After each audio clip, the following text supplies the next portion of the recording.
Bien, sean las primeras palabras de agradecimiento al director de orquesta del proyecto y al comité organizador, pero obviamente a la Orden de Predicadores, sin cuya labor previa de 800 años de estudio, investigación y plasmación por escrito de todos sus trabajos, no estaríamos nosotros hoy aquí presentando resultados de investigaciones sobre sus textos. Lo que yo traigo aquí, que tengo que decir previamente que no es un trabajo todavía terminado, es decir, que está todavía en mantillas, partió de uno de los textos que escribiera en francés el abate du Voisin, concretamente l'autorité, des livres de Moïse établis et défendus contre les incrédules. También tengo que decir que yo soy usuaria pasiva del francés y también del catalán. ¿De acuerdo? Bien. Entonces, partiendo de este libro, de esta obra que se publicó en 1778, y analizando el contenido del texto, me parecía que había muchas similitudes, incluso párrafos más que parecidos con la obra que escribió el padre Jaume Pontí en catalán, titulada La Iglesia de Cristo, desde Adam fins a nosaltres, publicada en 1832. Y que teóricamente es una obra original, escrita por el padre Jaume Pontí. Esta obra la tradujo posteriormente, años después, al castellano el padre Domingo Tresserra con el título que ahí vemos, La Iglesia de Cristo desde Adán hasta el presente, 1870.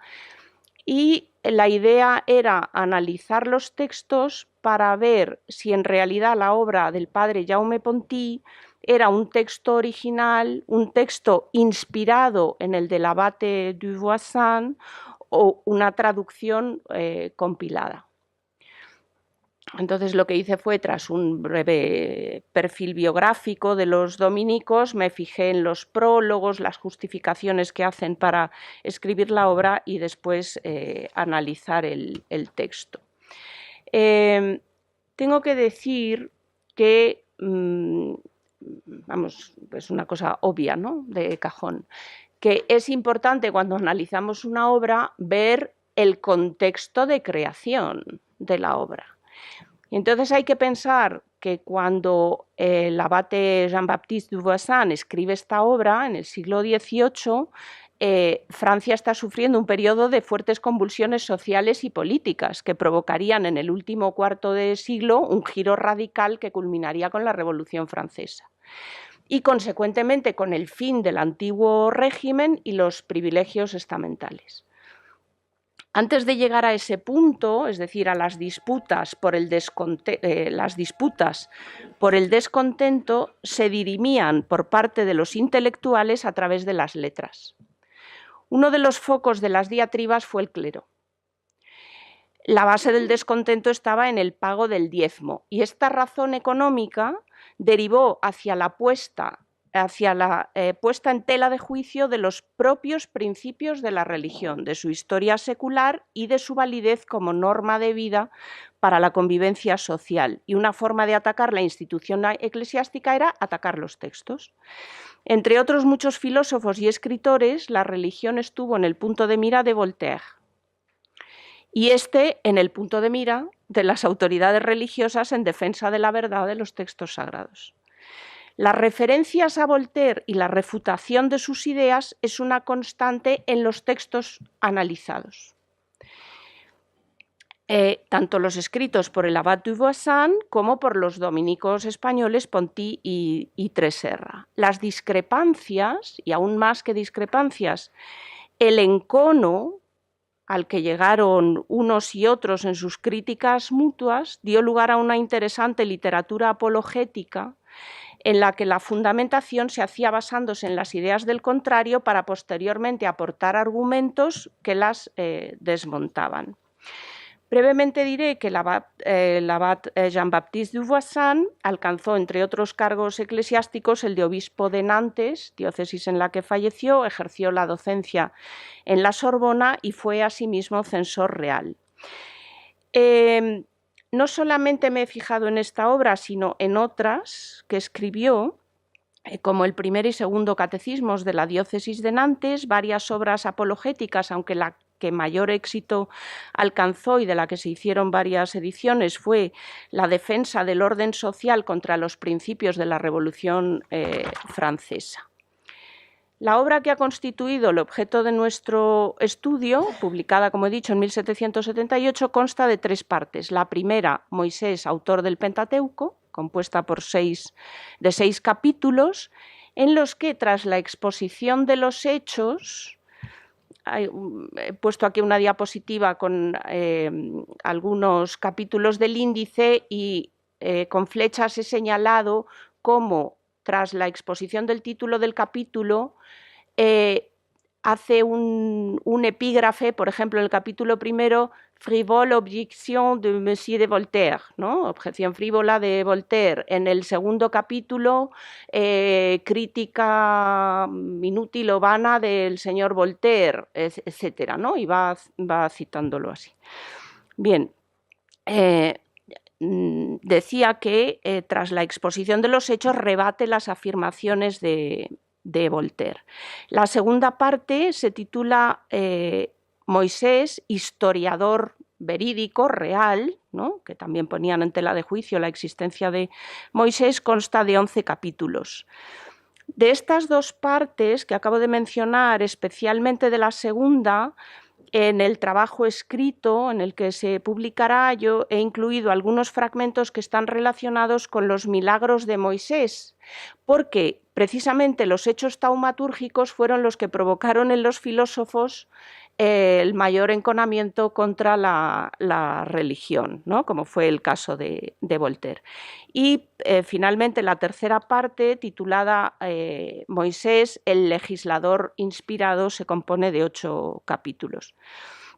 Una atenta lectura del contenido del texto y de algunos de sus aspectos formales induce a pensar que tanto este como otros textos escritos por Du Voisin, rebatiendo principalmente las teorías de Voltaire, fueron utilizados por el dominico Jaume Pontí tras su regreso a España para componer la obra en catalán que posteriormente sería traducida al castellano por el padre Tresserra.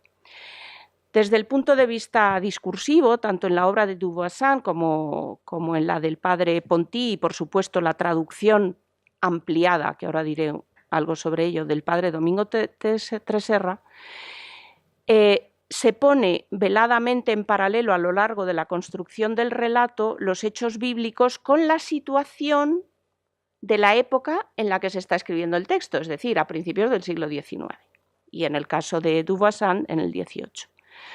Este recurso, a su vez, apoya la tesis de los escritores de la plena actualidad y de la validez de los textos mosaicos en la segunda mitad del XVIII, en el caso de Du Voisin, y en la primera mitad del XX, en el caso de Pontí. Bueno. Vamos a hablar brevemente de la obra que escribe en catalán el padre Pontí.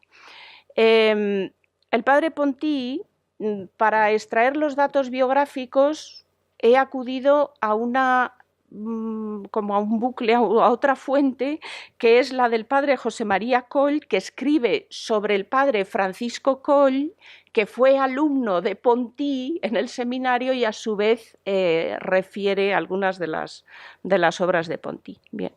El padre Pontí, profesor 1778-1843, profesó en el convento de Santo Domingo en Gerona en 1797. Durante la Guerra de la Independencia, 1808-1814, y especialmente durante el sitio de Gerona y la rendición de la ciudad ante el ejército francés, el padre Pontí se encontraba en el convento de Tremp. Allí fue lector y ejerció también como profesor de teología en el Colegio Mayor de Solsona, donde permanecería durante unos 15 años. Bien, tengo que decir que el padre Pontí, en el prólogo a la obra objeto de nuestro estudio, había permanecido unos años fuera de España con anterioridad a los datos que ofrece Coll, incluso de otro historiador, Zaragoza, también consultado. Esos años en los que permanece fuera de España son durante el trienio liberal, entre 1820 y 1823. Y además es que en el prólogo a la obra que he analizado dice, voy a leer en el catalán de principios del 19, que para mí ha sido una sorpresa porque se parece bastante más al valenciano de lo que se parece el catalán actual. Bueno, Amon regresa a Espanya, verificat a últims de 1823, vaig quedar horroritzat al reparar l'estrago que els 3 anys de desenfrenada llicència havien causat a la religió. I discorrent la causa de tanta apostasia en una nació tan católica, bueno, y ahora continúo en castellano, estimé oportuno para rebatir los vicios a los que se había llegado, a los errores y herejías, y para luchar contra la impiedad de nuestros días, escribir la obra analizada, ¿no? Bueno, y además dice que como la mayoría de las obras que hay para rebatir a los incrédulos, recordemos que esto también lo dice Dubuisson en el título de su obra, aunque hay muchas obras escritas para rebatir las ideas de los incrédulos escritas en castellano, dice, al ver la ignorancia del castellano o el desconocimiento del castellano que tiene el pueblo, he decidido escribirlo en lengua catalana. Bueno, pero resulta interesante ver que el padre Pontí utiliza muchas más veces el verbo publicar. He decidido publicar en catalán, he decidido más que escribir, ¿no? Lo que quizá nos puede inducir a pensar que a lo mejor lo que está es tratando de editar un texto que ha leído en otra lengua. Bueno.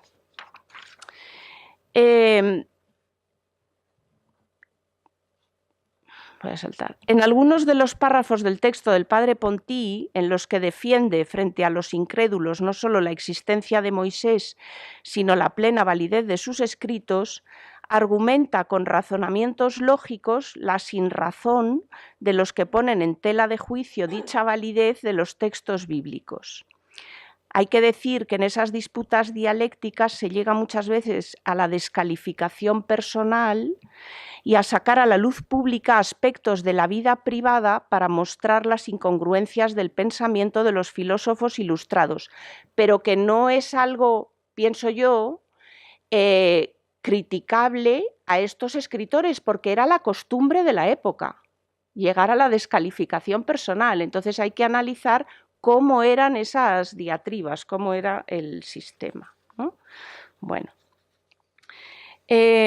por lo que respecta a los comentarios para desmontar las ideas de Voltaire, o que Voltaire había vertido en contra de la religión, el padre Jaume Pontí hace un alegato final en el que justifica la consulta de textos franceses para elaborar el suyo. Y aquí está el quid de la cuestión. Y dice que todos esos autores a los que ha consultado defienden la autenticidad de los libros de Moisés en contra de las ideas volterianas. Así pues, podríamos decir que el padre Pontí se inspira en esos textos y hace una traducción compilada, que una vez insertada en el polisistema cultural meta servirá de texto patrón o texto original para la traducción al castellano.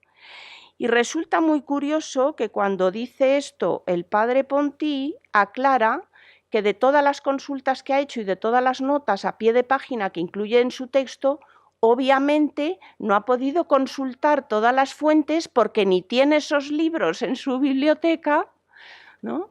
Y entonces, ¿cómo ha podido incluir esas notas a pie de página si ni siquiera ha consultado los libros? Luego, Esto me induce a mí a pensar que quizá ha ido copiando las notas del texto de Duvoisin y de otros. Bueno. Cita las fuentes principales y dice que ha extraído, de esas fuentes, ha extraído casi todo lo que se apunta en dicho texto, casi todo. Y cuando el padre Tresserra hace la traducción, dice, ese casi todo del padre Jaume Pontí se ha convertido en de donde se ha sacado mucho de lo que queda escrito, no casi todo. Bueno, puede que le atribuyese al padre Pontí, a su hermano de religión, más ideas propias de las que en realidad expuso, o que prefería no revelar que su texto patrón era en realidad una traducción compilada. Bueno, de la obra del padre Pontí, que tuvo bastante éxito, se hicieron 2 ediciones, en 1832 y otra en 1847. En la traducción que hace al catalán el padre, del catalán al castellano el padre Tresserra, natural de Puigcerdá y que estuvo en el convento de Ocaña en Toledo y después fue misionero en Filipinas, y de hecho la obra la escribe y se publica, la traduce y luego se publica en Filipinas, ¿no? Bien. Vamos a ver. Dice el padre Tresserra, el objeto de esta obra y su traducción es demostrar principalmente por la historia sagrada la verdad de la religión de Jesucristo, de modo que sin ser molesta ni inútil su lectura a los sabios sea provechosa a los menos instruidos y a los ignorantes. Tengo que decir que la sucesión de capítulos que hace el padre Tresserra es diferente a la del padre Pontí. Incluso el libro, la traducción, es más amplia que el texto de Pontí, porque el padre Tresserra lo que hace es reorganizar las notas a pie de página de Pontí. En vez de ponerlas en un capítulo final, las pone en su capítulo correspondiente, añade 8 capítulos más y además hace excursus. De manera que él hace un texto que piensa que es más adecuado para la comprensión del texto para los lectores finales. Bien. Voy a pasar a las conclusiones, a las reflexiones finales y a leer un breve fragmento de la traducción del padre Tresserra. Permítasenos comenzar estas reflexiones finales con una de las frases del padre Pontí en su texto. Dice, Dios crió al hombre para vivir en sociedad y ésta necesariamente pide comunicación de pensamientos de uno a otro. Precisamente por esa necesidad de comunicación de pensamientos y debido a la incomunicación y la falta de interactuación con otros semejantes que se produce cuando los interlocutores proceden de distintas lenguas y diferentes contextos culturales y conceptuales, se desarrolla la traducción. En el algo más de medio siglo que transcurre desde la publicación de Duvoisin y la del padre Pontí, y en el algo más de un siglo entre la primera en francés y la del padre Tresserra en castellano, los actores, es decir, los escritores de textos religiosos con una función y un destinatario concretos, han seguido las pautas que marca la interpretación y traducción de textos veterotestamentarios desde San Jerónimo en adelante. En el trabajo ya podrán leer que yo cito precisamente un fragmento de la traducción del Pentateuco de Moisés por San Jerónimo, referido a cómo hacer la traducción. Duvoisin y posteriormente los dominicos Pontí y Tresserra, en su confrontación con los filósofos de la Ilustración francesa, lo que hacen es reproducir la disputa secular, creo yo, que se da en teoría de la traducción entre clásicos y modernos. Si traemos aquí o hacemos una comparación y tomamos a los modernos como los filósofos de la Ilustración, estos hacen una interpretación de los textos basada en su ideología social. Mientras que los clásicos, que en este contexto son los hombres de religión, interpretan los textos veterotestamentarios teniendo en cuenta la historia y la tradición. En palabras del profesor Vega, cada grupo humano clasifica e interpreta la realidad como quiere y le conviene, según sus caprichos y ocurrencias, sus costumbres y conveniencias. Y en ese acto arbitrario de configuración autóctona del mundo, ese grupo humano desarrolla unas u otras estructuras y paradigmas lingüísticos no siempre tan universales. Por último, diré que en la evaluación de un texto y su consideración, bien como texto original o bien como traducción, se debe tener en cuenta, entre otros aspectos, el contexto cronotópico de creación y la formación del autor y o traductor. Un buen traductor es más raro de encontrar que un buen autor, según distintas fuentes. En el caso que nos ocupa, se hace necesario situarse en la Francia de la segunda mitad del XVIII, en la España de la primera mitad del XIX, y analizar cómo trabajaban los autores y qué hábito había en relación con la reutilización de los textos, escritos en la propia lengua o en otra, para componer una obra nueva y analizar hasta qué punto la intertextualidad formaba parte del quehacer escriturario de los autores y de lo que esperaba el público que leía sus obras.